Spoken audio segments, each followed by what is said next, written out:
Quero mandar um salve à professora Veríssima Dilma, que na segunda série do ensino fundamental utilizou essa obra.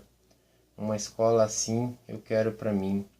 É uma obra que direcionou boa parte da minha formação educacional, da maneira como eu vejo a educação, como eu percebo a educação. Eu fui enriquecido pelas ideias que tratavam aqui, uma história infantil, mas que relatava a atitude de uma professora que estimulava os estudantes.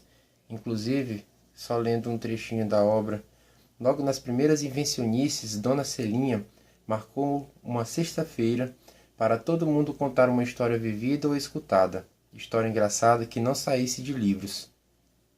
E quando eu vejo isso aqui, eu sou logo reportado a pensar nas ideias de um outro autor e que inclusive eu fiquei muito entristecido com o fato de que foi dito, recentemente em entrevista, de que ele deveria ser expurgado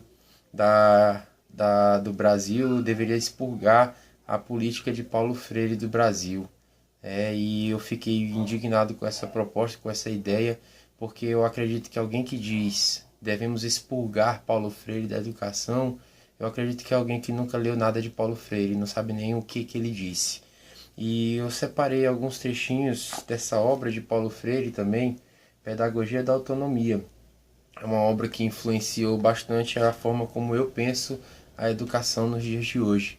E acredito que também, paralelo a isso, tem a outra ideia, fundamentação da metafísica dos costumes, mas nessa outra parte que outros textos, a resposta de Immanuel Kant à pergunta o que é esclarecimento, quando ele diz esclarecimento, o aufklärung, é a saída do homem da menoridade, da qual ele próprio é culpado.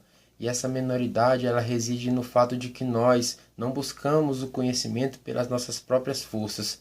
Nós damos tutoria, deixamos que outras pessoas digam como nós devemos pensar. Nos acomodamos pensando dessa forma. É isso que Immanuel Kant diz que seria a grande liberdade nossa pela razão. Inclusive a máxima que eu utilizo no meu cotidiano, sapere aude, está contida nesse texto, o que é esclarecimento. Paulo Freire, na Pedagogia da Autonomia, ele diz exatamente assim: ensinar inexiste sem aprender e vice-versa. E foi aprendendo socialmente que, historicamente, mulheres e homens descobriram que era possível ensinar.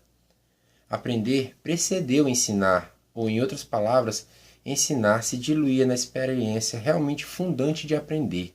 Não temo em dizer que inexiste validade no ensino de que não resulta um aprendizado em que o aprendiz não se tornou capaz de recriar ou de refazer o ensinado, em que o ensinado que não foi apreendido não pode ser realmente aprendido pelo aprendiz.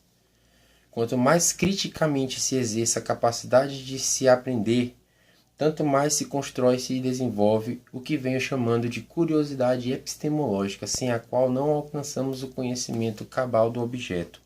Então, Paulo Freire ele está falando para a gente justamente dessa possibilidade de nós criarmos, enquanto educadores, a autonomia do estudante, a possibilidade de que ele encontre pelas suas próprias forças, pelos seus próprios pés, o verdadeiro conhecimento, o conhecimento crítico, estimular a curiosidade para que ele possa desenvolver conhecimento.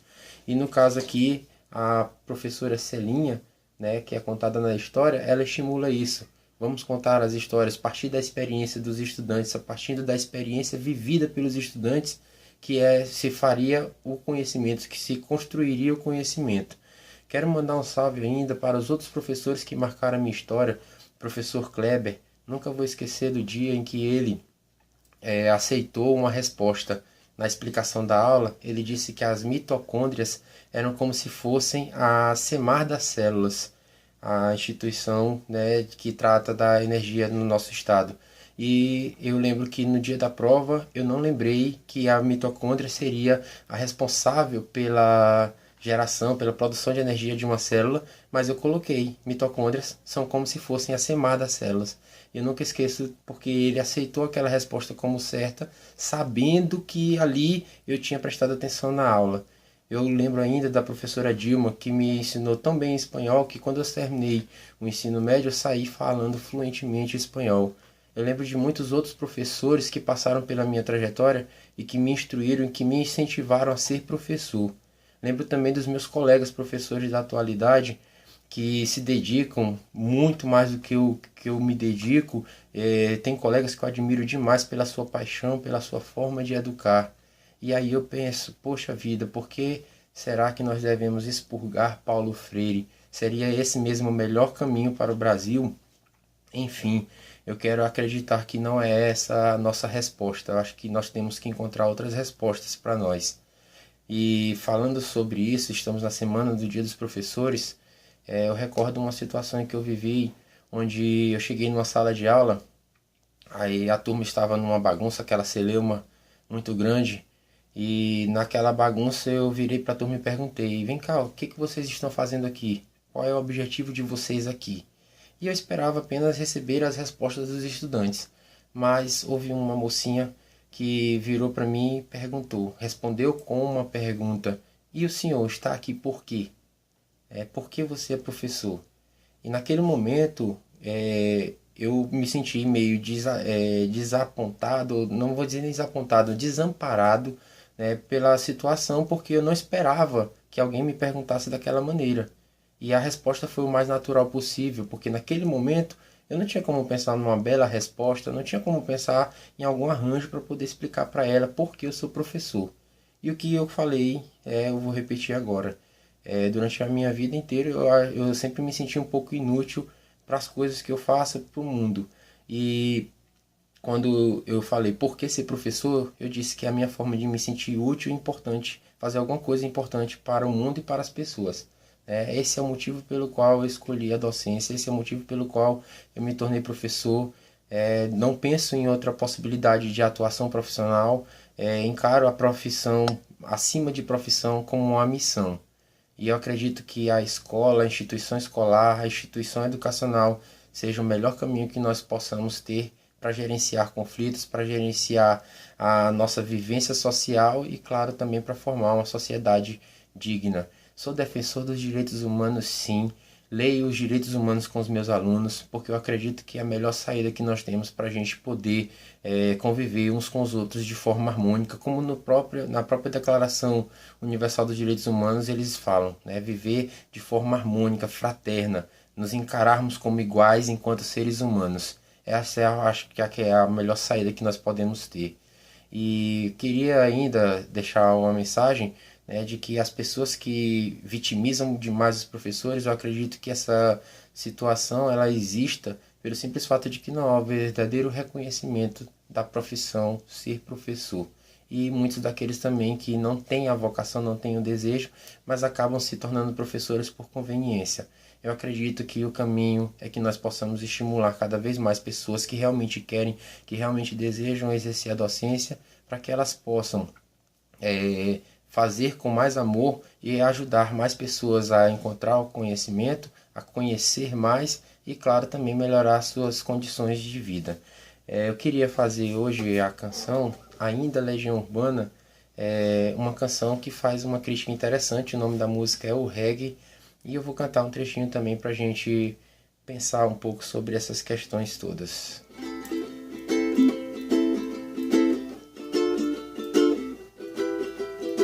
Ainda me lembro aos 3 anos de idade, o meu primeiro contato com as grades, meu primeiro dia na escola, como eu senti vontade de ir embora. Fazia tudo que eles quisessem, acreditava em tudo que eles me dissessem. Me pediram para ter paciência, falhei, gritaram, cresci, apareça. Cresci, apareci, não vi nada, aprendi o que era certo com a pessoa errada. Assistia o jornal da TV e aprendi a roubar pra vencer. Nada era como eu imaginava, nem as pessoas que eu tanto amava. Mas e daí, ser mesmo assim, vou ver se tiro o melhor pra mim.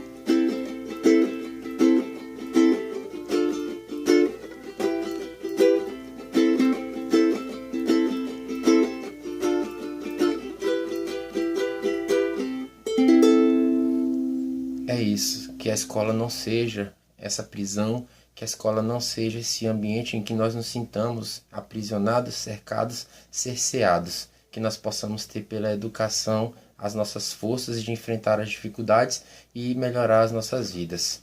Valeu, obrigado pela atenção de todos. É isso aí, até a próxima, Saperialdi.